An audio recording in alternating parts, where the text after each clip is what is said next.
नहमदुहु व नुसल्ली अला रसूलिहिल करीम अम्मा बाद फ़अऊज़ु बिल्लाहि मिनश शैतानिर रजीम बिस्मिल्लाहिर रहमानिर रहीम। एक्सेल के एक नए लेक्चर के साथ एक दफ़ा फिर तारिक अजीज़ आप लोगों की खिदमत में हाजिर है। आज का लेक्चर हम एक्सेल के एक बहुत ही पावरफुल टूल पिवट टेबल के ऊपर हम लेक्चर डिलीवर करने की मैं कोशिश करूंगा और ये भी कोशिश करूंगा कि मैं आपको इसका एक एक पॉइंट जो है वो आपको समझा सकूं और आपको तमाम इसके जितनी भी कंडीशंस हैं वो करके बता सकूं।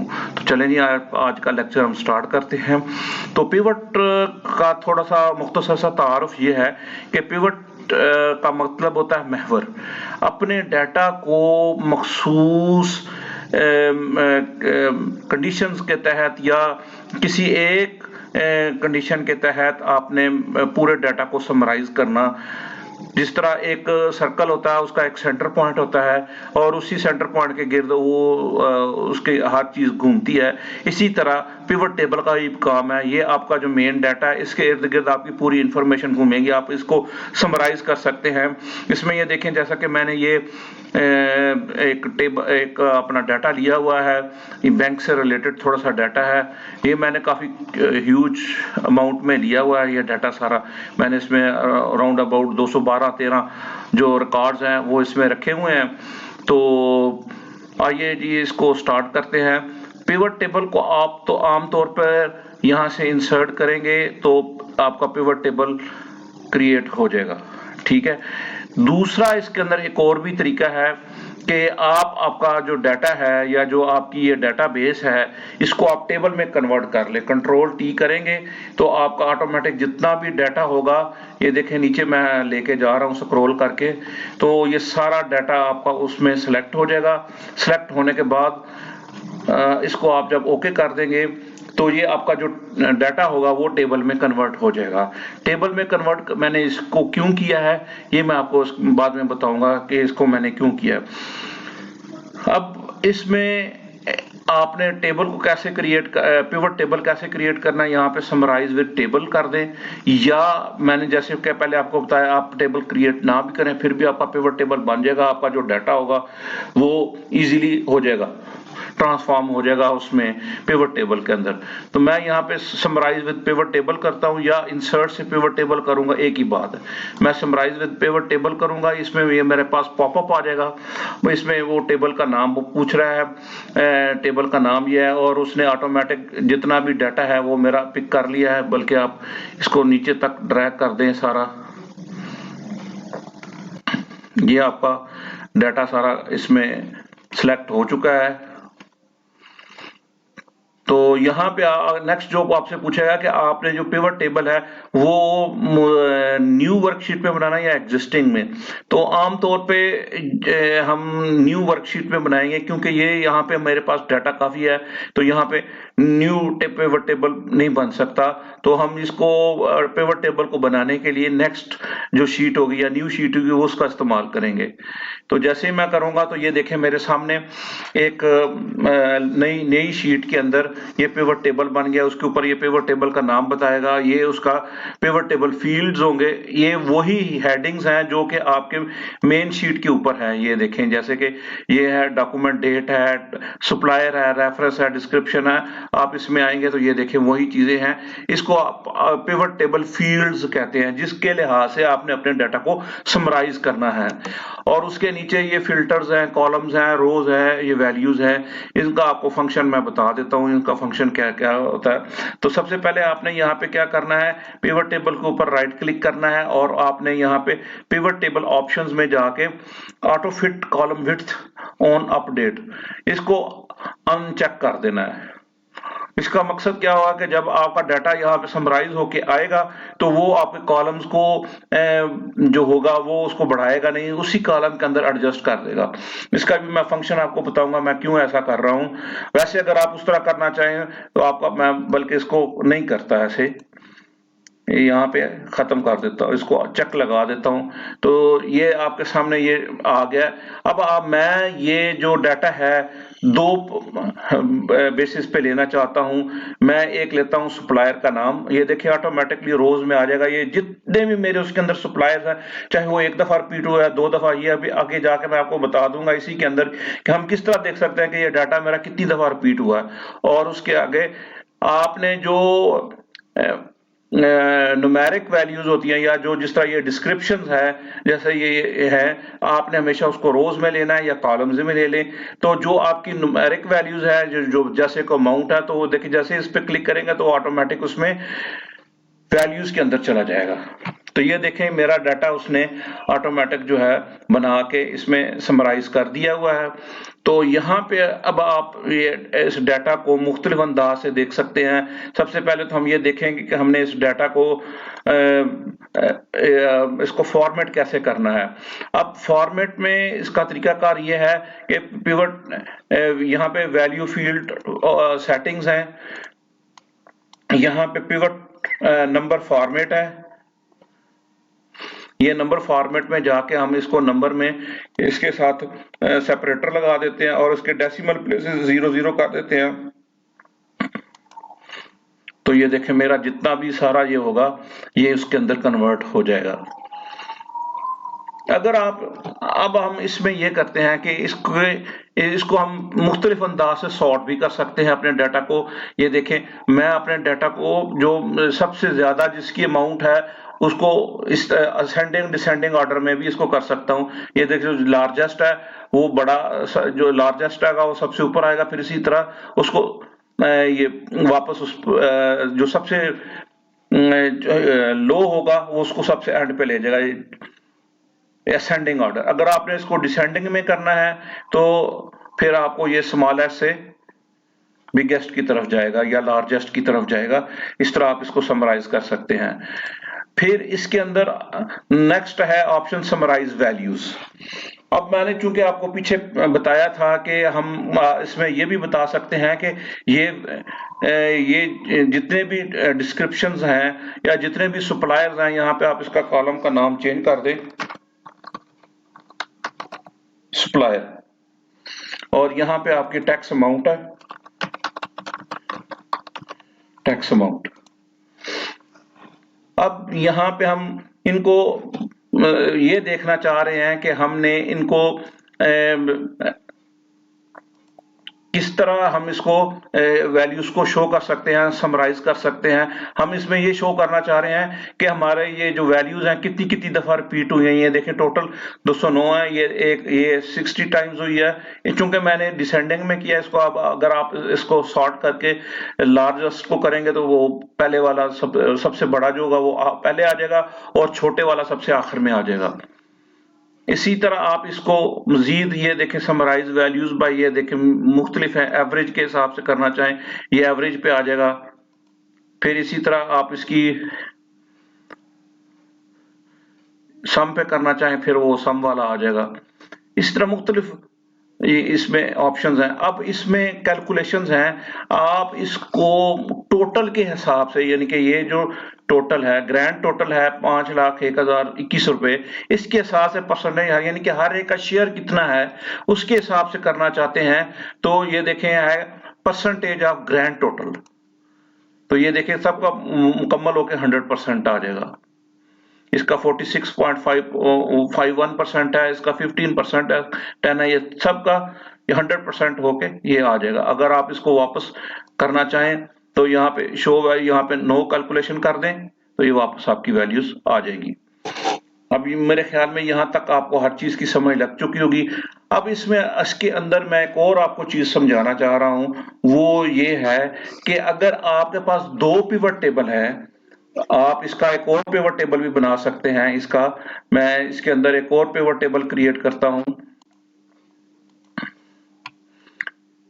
डिजाइन, इसको मैं एग्जिस्टिंग वर्कशीट के अंदर करता हूं, लोकेशन मैं उसको ये दे देता हूं यहां पे। तो ये देखें मेरा नेक्स्ट पिवट टेबल आ जाएगा। इसका भी मैं सप्लायर और टैक्स के हिसाब से इसको मैं ले लेता हूं। यहां पे मैंने उसकी टैक्स की अमाउंट्स ली हैं और यहां पे मेरे उनके टोटल आए हैं, वैल्यू के नंबर्स आए हैं, यहां पे उनकी मुझे मेरी पास अमाउंट है।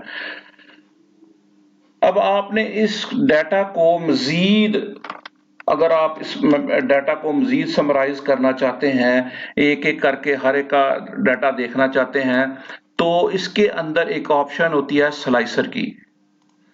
स्लाइसर में आप क्या करते हैं, मैं सपोज सप्लायर का सिर्फ देखना चाहता हूं, ये आपके पास स्लाइसर आ जाएगा।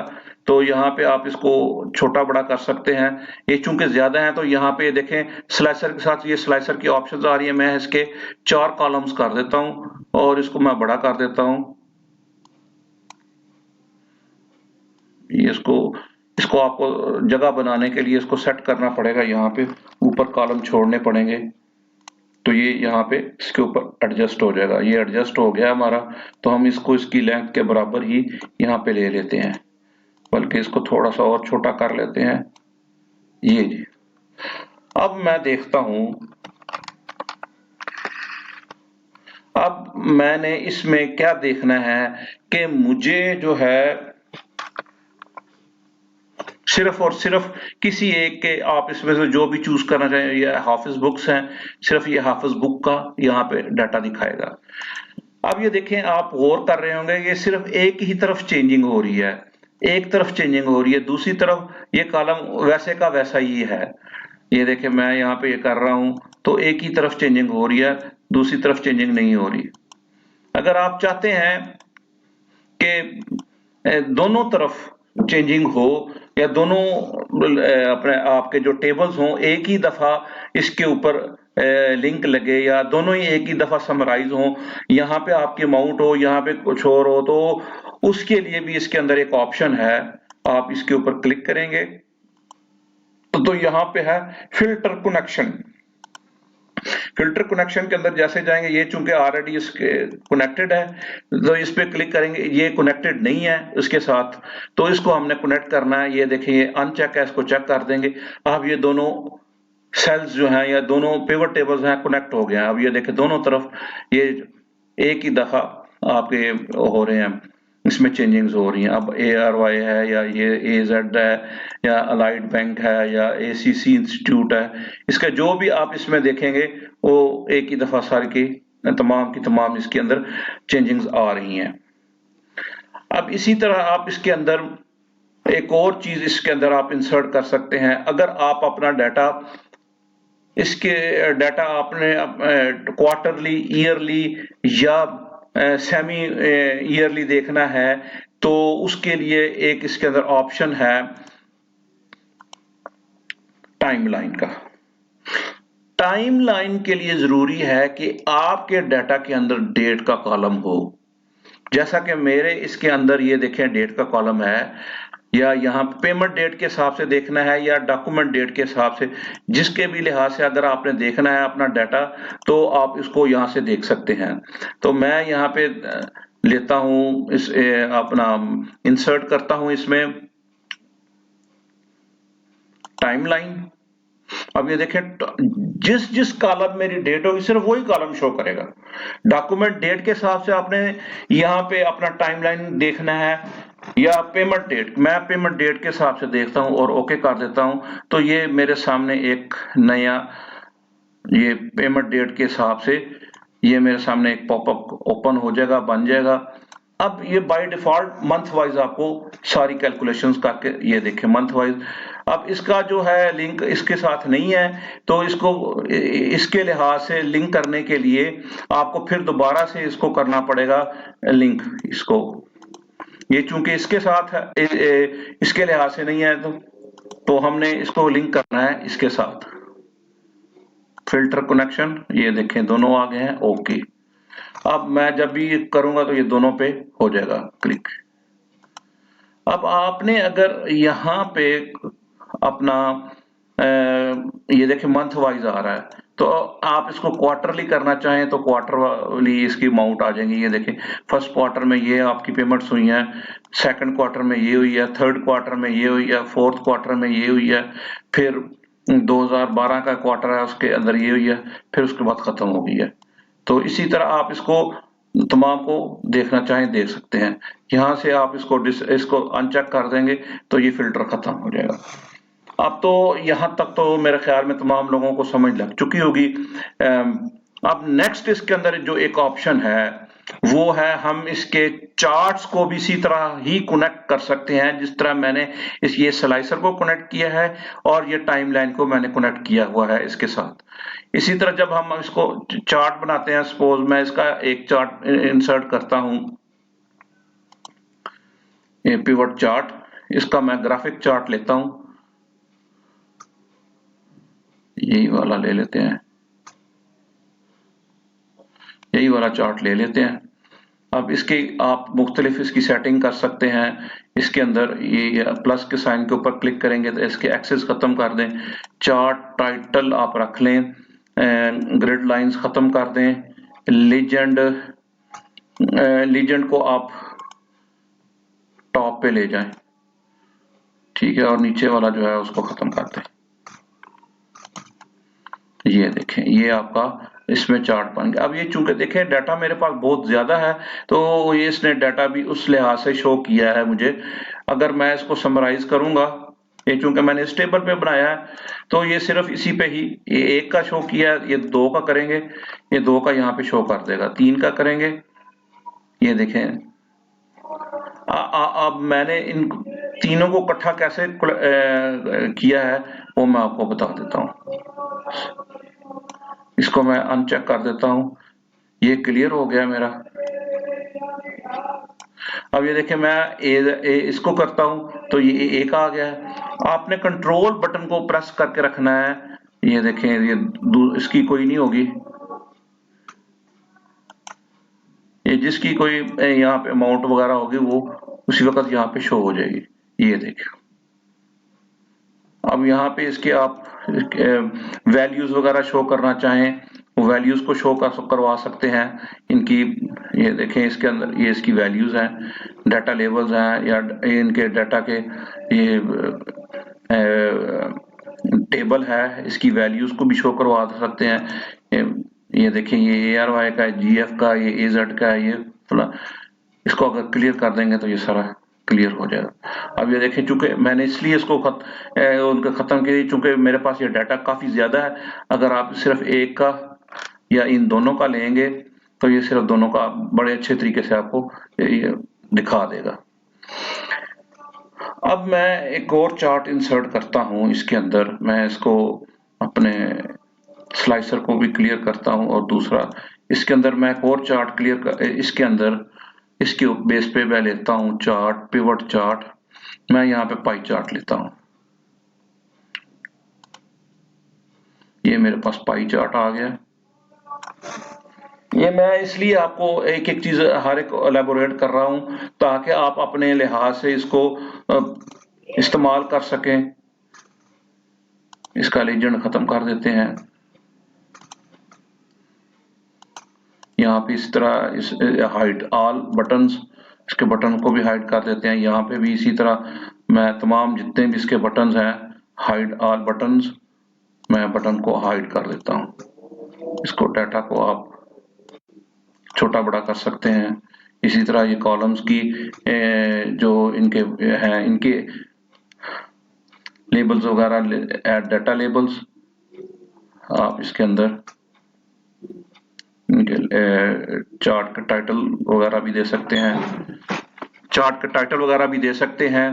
तो अब आप इसको समराइज कर सकते हैं अपने डाटा को, ये मुख्तलिफ पोजीशन के हिसाब से इसको डाटा सीरीज को आप इसमें कन्वर्ट करना चाहें कन्वर्ट कर सकते हैं। यहाँ से यहाँ पे इसकी ऑप्शंस होती हैं, यहाँ पे आप अपने चार्ट टाइप को चेंज कर सकते हैं। ये मुख्तलिफ इसके अंदर चार्ट्स हैं, ये पाई चार्ट है, ये बार चार्ट है, इसको किसी भी लिहाज से आप इसको फॉर्मेट कर सकते हैं। इसलिए इसी तरह आप इसको, ये देखें आपके पास ये मुख्तलिफ चार्ट, ये परसेंटेज में करना चाहिए, परसेंटेज में आपके पास आ जाएगा। इसका मैं यहाँ से टाइटल लेजेंड जो है उसको खत्म कर देता हूँ तो ये आपके पास। अब ये चूंकि डाटा मेरे पास बहुत ज्यादा है, अब मैं इसको अगर समराइज करता हूँ, ये देखें, ये एक आ गया है, ये दो अब ये देखिए यहाँ पे शो कर रहा है। मेरे ख्याल में आपको आज के लेक्चर की समझ लग चुकी होगी। अगर किसी मेरे दोस्त को कहीं से पे कोई कंफ्यूजन हो तो वो कमेंट बॉक्स में लाजमी मुझसे सवाल कर सकते हैं, ताकि मैं उनके सवालों के जवाब दे दूं। तो इसी के साथ तारिक अजीज को इजाजत दीजिए। अगर मेरी वीडियो आपको अच्छी लगी हो तो उसको लाइक कर दें, शेयर कर दें और चैनल को लाजमी सब्सक्राइब करें। इसी के साथ तारिक अजीज को दीजिए इजाजत। अस्सलाम वालेकुम वरहमतुल्लाह।